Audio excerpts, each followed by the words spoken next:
Достор, депутат Жанар Акаевна суракка келди. Биз түз эфирде тартып атабыз. Мындай. Мына азыр жолдон бир аз четирээк туруп албайлыбы? Машиналарды өткөрүп. 5:30 бир аз убакыт бар. Жанар, эмне маселе боюнча келгениңди, повесткада эмне жазылганын, өзүңдүн маанайың кандай, ойлоруң кандай, ошол боюнча айтып кет. Кече YouTube'га бир видео чыктык. Мурдагы ички иштер министринин орун басары Курсан Асанов бир Сарыбаев деген бир киши менен сүйлөшкөн. Сүйлөшүп, ошол сүйлөшүүнү күндөргүлөр жаздырган. Ошол жерде бир-эки жеринде ошо Жанар деген сөз айтылыптыр. Мына ошону негиз кылып, азыр Асановду кече камакка алышкан. Анын адвокаты чыгып мага айтты, ошо эртең сени чакырат. Анткени силерди ошол бийликти күч менен басып алуу камданып атышат деген айып коюу аракетин көрүп атышат деп. Мен абдан таң калдым, анткени антип ошол YouTube'дагы бир белгисиз же түшүнүксүз, абдан сабатсыз видео үчүн бийликти басып алуу аракети деген бир кине коюшу мүмкүн. Бул абдан таң калыштуу, анан күлкүлүү. Эми бул ошол үчүн адамдардын, саясатчылардын тагдырын чечсе, мындай түшүнүксүз да. Ошондуктан мен ишенип турам, эми күч органдары анчалык бир мындай чоң катачылыкка жол бербесе керек. Азыр киребиз, эми ошол жана опер кызматкерлери мага барып, бир жерде ошол чай ичип отурган жериме барып, ошол жерден повестканы берип кетишкен. Саат 5-ке деди, мен 5-тен бир аз кечигип келем дедим, азыр келдим. Статусун айта кетесиңби? Статус кандай повесткадагы? Жанагы ошол Асановдун видеосу боюнча бийликти күч менен басып алуу аракети. Күбө катарбы? Күбө катарбы? Азыр күбө катары. Күбө катары азыр көрөбүз эми. Мен ойлойм, суроолоруна ачык жана так жооп бере алам.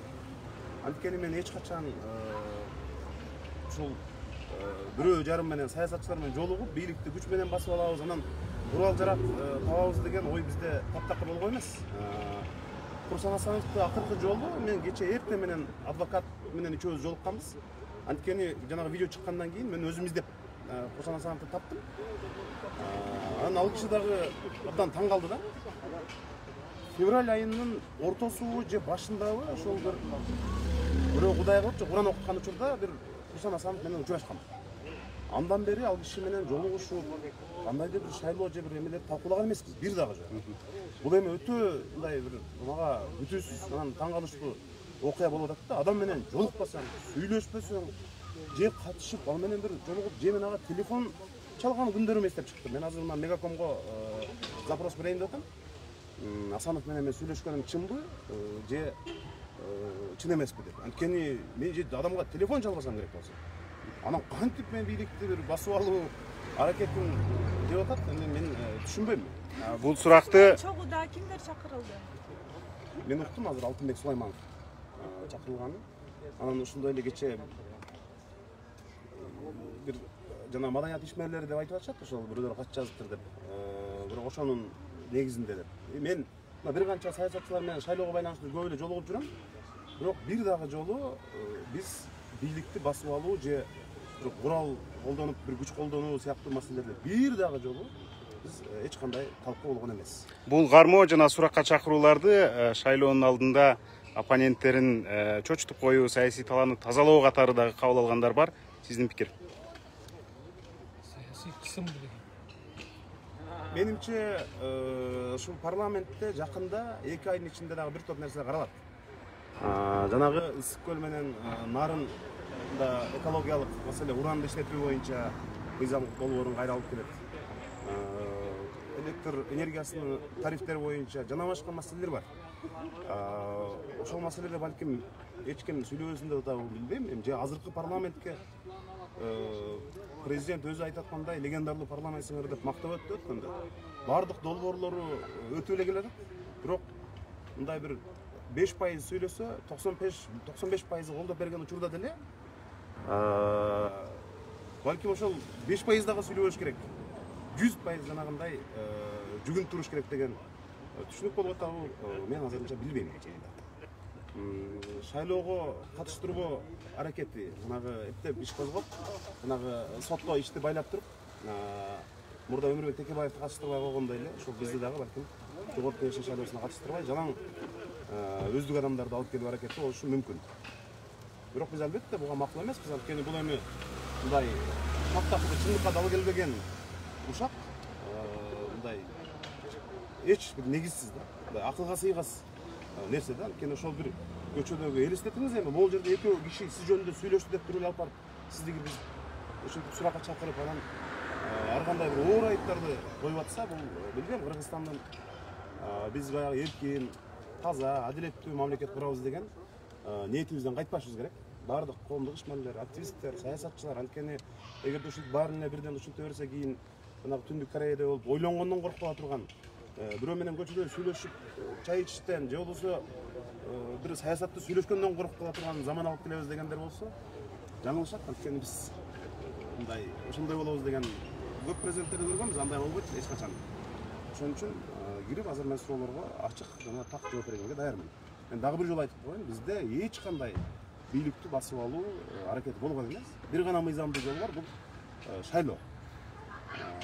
Кыргызстан тарыхында кимдер бийликти басып алабыз деп аракет кылганын, элди котолотуп ак үйгө алып баргандарды, жанагындай элдик толкундоолорду, жаштардын жанагы адилеттик орнотобуз, таза шайлоо өткөрөбүз деген бир жигердүү жаштардын демин, кадамын кимдер пайдаланып кеткенин, кимдер чын эле бийликти басып алганын 6 миллиондон ашуун кыргыз эли баардыгы жакшы билет. Ошон үчүн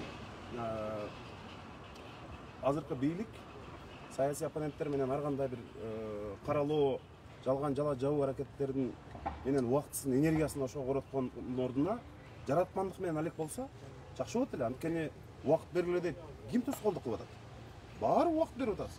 Эч ким тоскоолдук кылган жок. Ошон үчүн биз мындай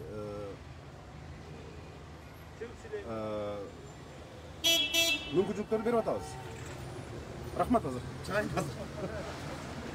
Жакшы, рахмат. Мынакей бул жакта журналисттер дагы келишип, бул процессти чагылдырып жатышат.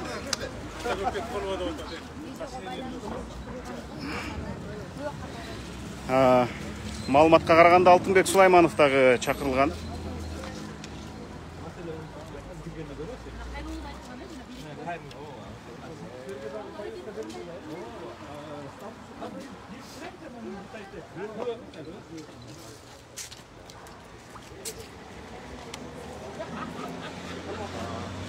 Бул жакта депутат Акаевдин тарапташтары дагы келишкен.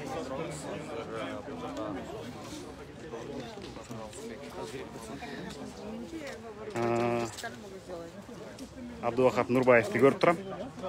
Абдувахап мырза, кандайсыз? Мына акыркы күндөрдөгү окуялар, Орозайым Нарматовадан баштасак, ушул бийликтин авторитетин түшүргөн билдирүүлөр жасады деди, анан кийин Курсан Асановду кармады, бийликти басып алууга аракет кылган деп. Мына ошол эле маселе боюнча бүгүн Жанар Акаев азыр келип Алтынбек Сулайманов экөө суракка кирип кетишти. Кандай бул оппозициялык маанайдагы жүргөндөргө же каяша пикир айткандарга каршы басым, кысым, куугунтук десек болобу? Же андай эмеспи? Азыр биз ушунун укуктук базасын көрбөдүк. Эмне үчүн чакырып, эмне кандай маселе үчүн болгон? Анткени маалымат жок болуп калды. Бирок мен бир нерсени так айта алам.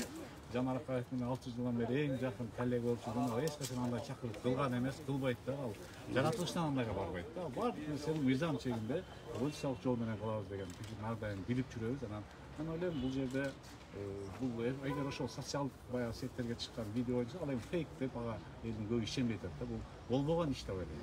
Анда бул кадамдын логикасы кандай? Жөн эле процедуралык маселеби же басымбы? Дагы ошондой кылып коркутуу болуп атабы, мына шайлоонун алдында көп ачча сын пикир айтпагыла деген бир басым болушу мүмкүн. Бүгүнкү кече эртеңки сессияны өзгөртүп койгону эмне бир мандем жокпу? Күтүш бүгүн сессия болуш керек болчу. Күн тартибинде чыккан. Болуп койду, алда белгисиз да. Өкмөттү чакырып бул тиги азык-түлүктүн кымбаттап атканы, бензиндин кымбаттап атканы боюнча суроо бермексиңер да бүгүн, туурабы? Негизи биз сессия 1-сентябрда сессия ачылганда, анан ушул айдын күн тартибин бекитип атканда депутаттар сунуш кылган өкмөт